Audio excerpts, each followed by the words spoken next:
Si tu observes attentivement la vie des personnes qui réussissent, tu remarqueras qu'elles passent du temps à se préparer. La qualité de ta préparation affectera la qualité de ta performance. Peu importe le domaine, tu dois toujours te préparer. Avant d'affronter Goliath, David était préparé au combat. Personne ne le savait, mais lui le savait. Il s'était déjà entraîné. Dans ce monde actuel, nous voulons brûler les étapes. Nous ne prenons pas en compte la préparation. Nous voulons être exposés à la lumière alors que nous ne sommes pas prêts.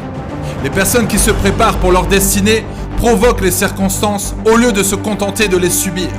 Chaque jour, tu as des opportunités. Mais sans préparation, tu ne pourras pas les utiliser.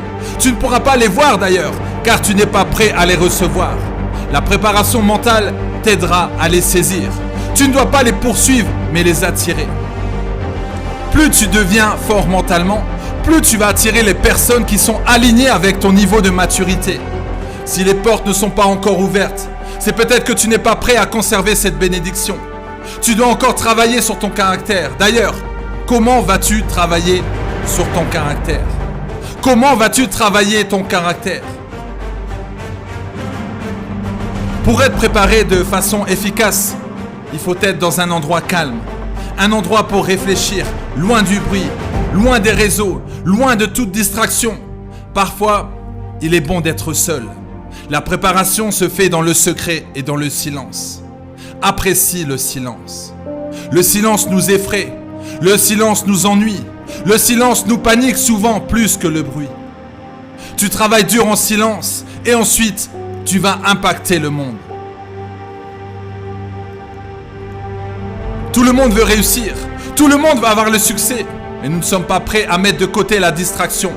Es-tu prêt à payer le prix pour y arriver? Serais-tu capable de ne pas aller sur les réseaux sociaux pendant 6 mois? De nos jours, on aime trop se montrer.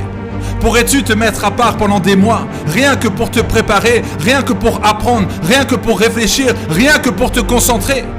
La préparation est très utile et indispensable. On pense que lorsqu'on s'arrête, la Terre va arrêter de tourner. Tu remarqueras qu'après 6 mois où tu n'es pas allé sur les réseaux, que tu n'as rien manqué. Et tu verras que tu n'as manqué à personne. Un homme sera toujours récompensé en public pour ce qu'il a accompli en privé seul. Arrives-tu à te débrancher juste un instant et te concentrer sur ce que tu dois faire, sur tes priorités, sur ce qui compte le plus pour toi? Les gens vont te dire, mais on ne te voit plus. Est-ce que tout va bien? Tu leur dis de ne pas s'inquiéter, tout va bien. Je me prépare, mais lorsque j'arrive, lorsque je vais sortir, je vais faire la différence. Parfois, tu n'entends pas d'artistes pendant des mois, pendant des années. Ils sont en studio, en train de préparer leur album. Ils prennent du temps pour que tout soit fait avec excellence. Tu as un feu en toi, c'est bien, mais ne brûle pas les étapes. Attends d'être prêt pour pouvoir sortir. Avant, lorsqu'on devait développer des photos, on devait aller dans une chambre noire. On ne pouvait pas exposer les photos à la lumière. Il fallait les mettre dans une chambre noire pour les préparer. Et lorsqu'ils étaient prêts, on pouvait les sortir et les mettre à la lumière. Tu vas devoir passer dans la chambre noire pour te développer, pour apprendre et pour réfléchir. Mais lorsque tu vas sortir, tu vas briller, tu vas impacter, tu vas inspirer ce monde. Tu es peut-être dans les coulisses. Les gens ne te voient pas, mais ce n'est pas grave. Fais ce que tu as à faire.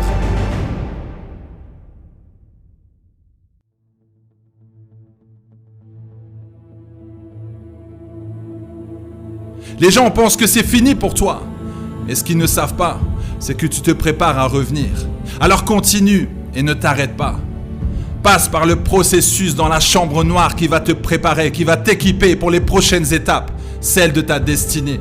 Il est temps de te regarder dans la glace et de prendre les bonnes résolutions, de prendre les bonnes décisions, que tu sois la meilleure version de toi-même. Lorsque tu regardes ces personnalités, ces acteurs, ces personnes connues, ces personnes à succès, tu ne sais pas combien d'heures ils ont passé dans la chambre noire. Tu ne sais pas le prix qu'ils ont payé pour arriver là où ils sont. Tous ces athlètes que tu vois réussir, demande-leur combien d'heures d'entraînement ils ont fait. Demande-leur combien de fois ils ont voulu abandonner, mais ils se sont accrochés. Demande-leur ce qu'ils ont fait dans le secret, tu seras étonné. Pendant que tu dormais paisiblement, eux s'entraînaient. Tu ne connais pas leur histoire, tu ne connais pas leurs souffrances qu'ils ont pu endurer, tu ne connais pas toutes ces prières qui ont été faites, tu ne connais pas tous ces larmes qui ont été coulées, ces moments où ils ont plié le genou en pleurant, ces peurs, ces doutes, ces angoisses, ces critiques, ces humiliations. Nous voyons que la pointe de l'iceberg, mais nous ne voyons pas ce qu'il y a en dessous. La vie te donnera toujours ce que tu lui donnes. Est-ce que tu veux réaliser ton rêve et atteindre ta destinée? Alors tu vas devoir commencer à travailler dans le secret. Tu utiliseras la discipline, la détermination, la persévérance, la rigueur, la conviction de foi. C'est un engagement sérieux. Ce n'est pas un engagement à prendre à la légère. Est-ce que tu fais partie de ces personnes qui sont prêtes à payer le prix, à ne pas abandonner, mais seulement abandonner la distraction? Fais-tu partie des personnes qui sont prêtes à se cacher dans la chambre noire pour se développer davantage? Peux-tu te cacher et planifier? Es-tu prêt à ce que les gens ne te voient pas? Es-tu prêt à mettre une pause pour que tu reviennes plus fort, pour que tu reviennes mentalement plus fort? Que vas-tu faire maintenant? Dis-moi en commentaire.